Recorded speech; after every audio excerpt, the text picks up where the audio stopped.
Hi.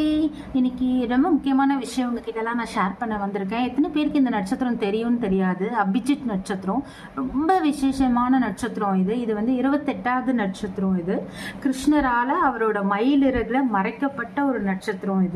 இது வந்து என்ன சொல்கிறது, மிராக்கல்ஸ் கொடுக்குற நட்சத்திரம். சரியா? இந்த நட்சத்திரத்தில் பூஜை பண்ணுறது அவ்வளோ விசேஷம். ஸோ ஒரு மாதமும் இந்த நட்சத்திரம் வரும். ஸோ இது வந்து கேட்டதெல்லாம் கொடுக்குற நட்சத்திரம்.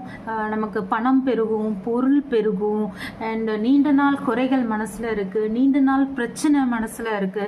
இது எல்லாமே சால்வ் ஆகும் இந்த அபிஜித் நட்சத்திரத்தில். பெருமாளை வேண்டின்னு, கிருஷ்ண பரமாத்மாவை வேண்டின்னு நம்ம விளக்கேற்றினா.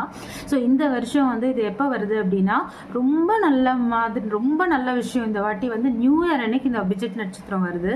ஸோ இது எப்போ வருது அப்படின்னா, நியூ இயர் அன்னைக்கு mid night, actually new year முடியும் போது வருது. 11:34 PM